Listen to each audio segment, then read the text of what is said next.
G'day members. I just wanted to make this video to provide a quick update on EBA progress at Australia Country Choice. It's in addition to an email and SMS message I sent out yesterday with a newsletter and further information about the counter position that we put to the company on their wage offer. So please do read those things, they provide a little more detail. But I just wanted to run through some of the main points of where we've come to at this point in negotiations. Particularly because I think we're getting down to the point where the company is going to push ahead and put an offer to you. And I just wanted to make sure that people do have all the information that they will need to make a decision. The company at our last bargaining meeting on the 29th of July made a few changes to its position, namely the public holiday that they intended to remove, picnic holiday, from the enterprise agreement. They've changed their position on that, and now they, although they don't want to call it picnic day, they're going to put a position forward to bank a day of toil for all process worker employees.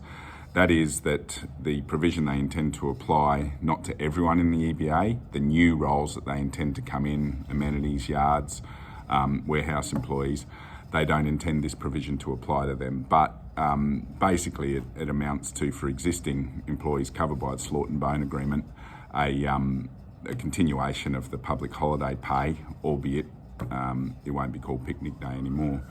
And other than that, they're continuing to press the majority of their claims, even though we've robustly discussed and put counter positions to them that really, traditionally, were you to ask for such things, you'd be, changes to the EBA that mean losses for employees, that you should be paying for those things, or at least entering into discussions to pay for them. Why would people give those things up without those things being offset? And what I'm calling out there is changes to the stand-down provision that include you wearing a stand-down without pay in more circumstances than would currently be covered by the definition.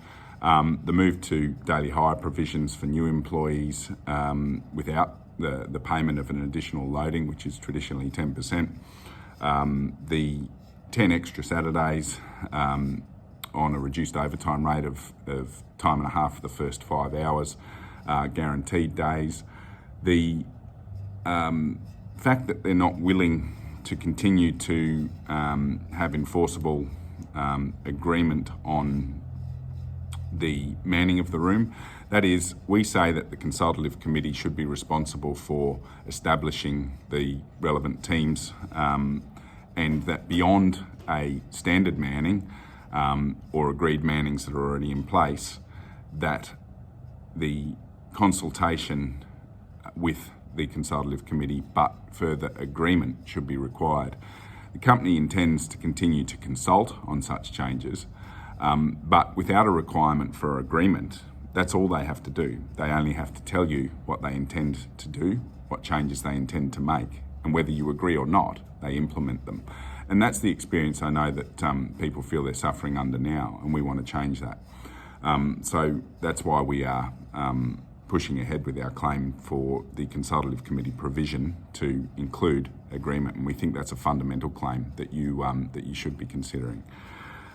The company also at last bargaining meeting made an offer of a $750 sign-on bonus. Now, really, that's what leads me to think that the company's not far from putting this agreement in front of you, regardless of whether we can agree on all of the claims. The reason for that is you don't normally have those discussions about sign-on bonuses until toward the end of talks. The idea, and I hope people consider this when voting on the agreement, a sign-on bonus, while it might look appealing, some cash in your hand at the time an agreement's made, and everyone needs that right now, a lump sum payment of that nature attracts a lot of taxation. It doesn't compound on future wages. That is, if it was converted to a wage increase, while you might not get it all up front, you're also not going to be taxed in that way up front, but also it will apply for all purposes. That is, when your overtime is paid, it's on the basis that your rate was higher because of this amount of money. when future wage increases apply, it's because your rate was higher because of this amount of money. Taking those amounts as limited bonuses that are one-off payments really doesn't amount to and can't translate to wage increases. And for that reason, I would hope that people do consider that our position is that rather than a sign-on bonus, that money should be converted to a wage rise so that it continues to compound on future increases. Further, please just refer to the information that I provided in my SMS and email. And if you do have any questions about any of that information, please give me a call directly on the mobile. I want to make sure that all people are aware as we approach a time when the company intends to put its offer to you. I just want to make sure that all of you understand exactly what the agreement means for you. And to do that, all of you have different and sometimes even competing interests in some of the claims that the company's put forward. And I'd love to be able to explain the opportunity to explain what some of these things really mean for you, both now and into the future. And that's a big part of signing up to an enterprise agreement and saying yes, is that these conditions will apply, and you might as well say forever in your working life. It is very difficult once you give things up, including conditions, but also wages, for you to recover those things in future talks. And I think people should be considering that in light of the offer that the company's putting forward this time. But we'll leave it there. I will continue to make videos like this as long as they're necessary. That is, if we are having trouble meeting on site. But I do hope that we can get back to normal soon, and I look forward to seeing you all. Thank you.